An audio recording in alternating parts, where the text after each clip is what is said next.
Hello guys, I am so excited to share this recipe with you today. It's called pasta arrabbiata. So I used to have a Sardinian flatmate and she told me that arrabbiata is Italian for angry. So the English translation for today's recipe is angry pasta. And I think that's really cute, to be honest, because arrabbiata pasta is a spicy tomato pasta dish. And if I had to choose an emotion that matches with spicy food, I would definitely choose angry, I think this tomato pasta recipe, it tastes angry because it's so full of heat and spice. So let's have a look at the ingredients, shall we? So today I'm using penne pasta, but another good pasta I would recommend for arrabbiata pasta is rigatoni.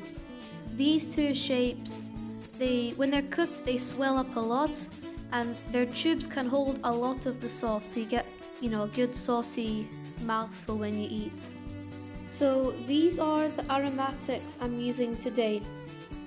Garlic and 3 whole dried chilies, because I like spicy food, so 3 chilies is enough for me. But if you don't have a high spice tolerance, feel free to just use 1 chili. It just depends on you. And then we're going to cook these aromatics today in olive oil and butter. For the tomato sauce, I'm using chopped tomatoes from the tin. You can also use whole tomatoes if you prefer.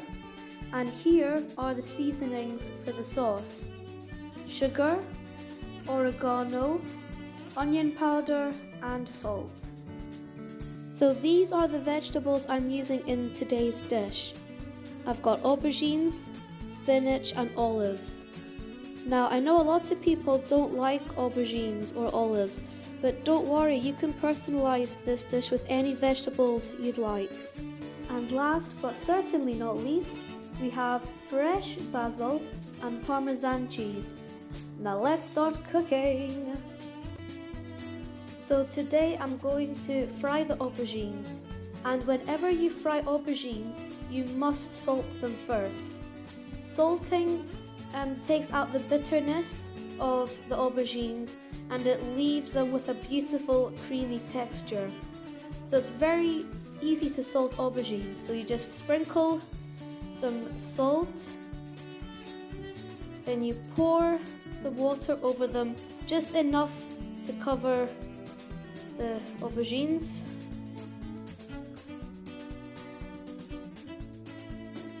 Mix them so the salt is gonna cover all the pieces.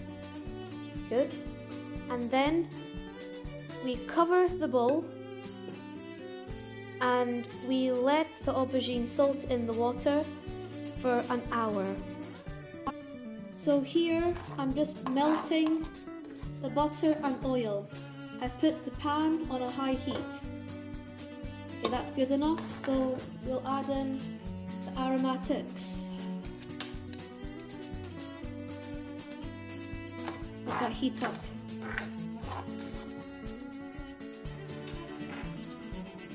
So the garlic and chilies are cooking nicely. So in goes the aubergines. We're not going to fry them for too long, just enough so that they change colour and they go a little bit soft. So these aubergines have been cooking for 3 minutes and that's enough for now. So we're going to move them to one side of the pan. And then we're going to add in the tomatoes onto the other.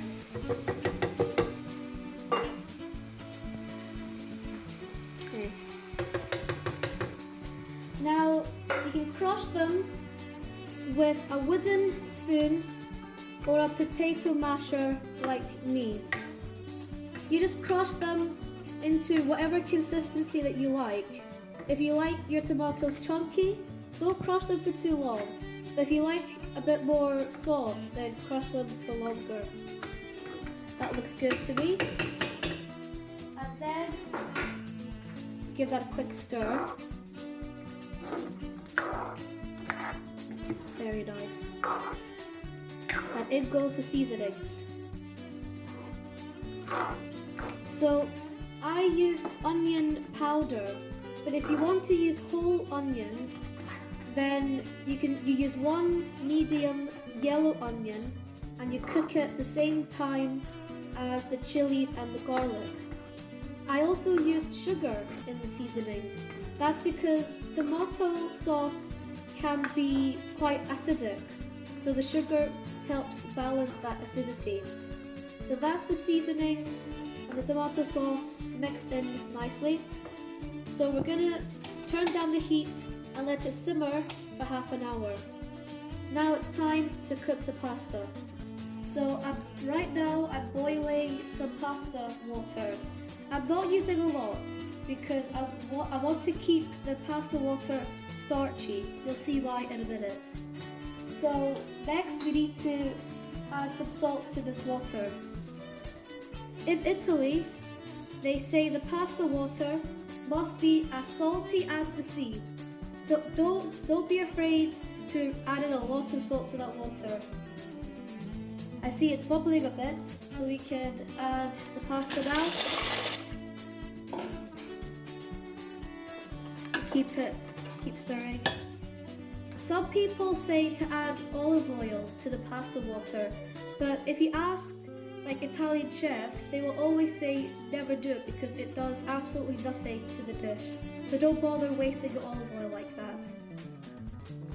This has been simmering for about 5 minutes, so I'm going to quickly taste it to see if it needs any extra seasonings.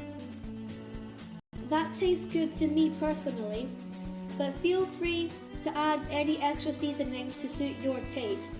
For example, sugar or salt. If the pasta sauce is still not spicy enough for you, feel free to add some black pepper as well now. So that's got a great flavour now. So I'm going to quickly give it one last stir and then cover it and let it continue simmering. So next we're going to add in the spinach.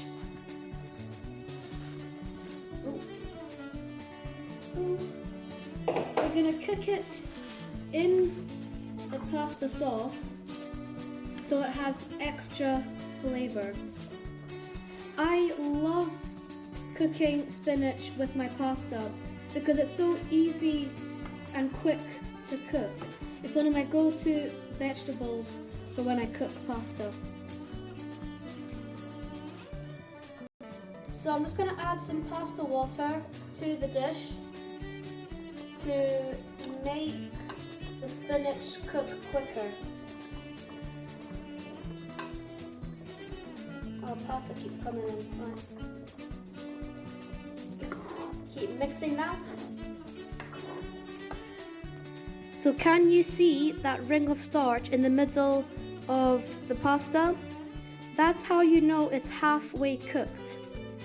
So now we're gonna cook the second half of this pasta in the sauce.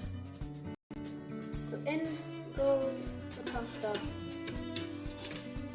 Again, we're not going to drain that pasta water just yet in case we need more starch to thicken the pasta sauce. So we're going to mix the pasta into the sauce. In Italy, they always cook the pasta in the sauce at the end because you're blending the flavour from the pasta sauce into the pasta. So it's going to just have extra flavour to it. So the pasta has been mixed in really lovely into the sauce. So next we're going to add in the olives and mix them in. They don't need too long to cook, that's why I'm adding them in at the very end. So yeah, just mix them in. And next we're going to just put a lid on it and let the sauce cook the pasta just a little longer, maybe just 5 minutes. Let's take a look at the pasta now.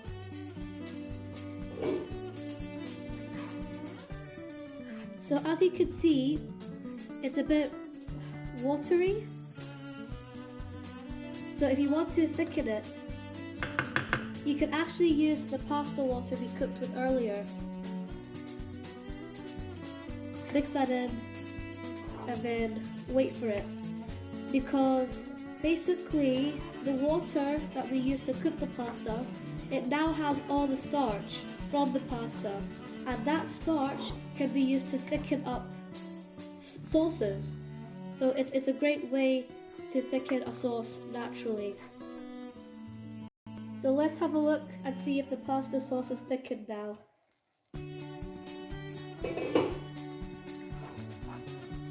Looking good. So the final step before we serve this is we're going to add in the basil. We're going to tear it up before we put it in.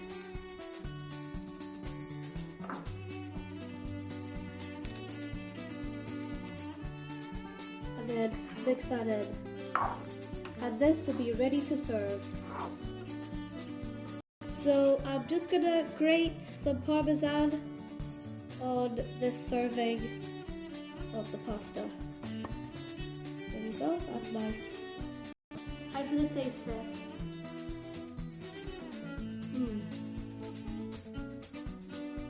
Delicious. Just full of flavour, you know? The sauce is rich, it's well seasoned, got that little spice, that kick at the back, and then the Parmesan just mellows it out. And it's a great combination of vegetables, different flavours, different smells, different textures. It's just a brilliant recipe. So if you love pasta, definitely try out this recipe. So I cooked it vegetarian, but if you want to add meat in the pasta, I would really recommend bacon and Italian sausage, also chicken too. So just mix and match with the vegetables and the meat and create the perfect combination for you. If you like this recipe and you want more, then like and subscribe. I'll see you later guys. Bye bye!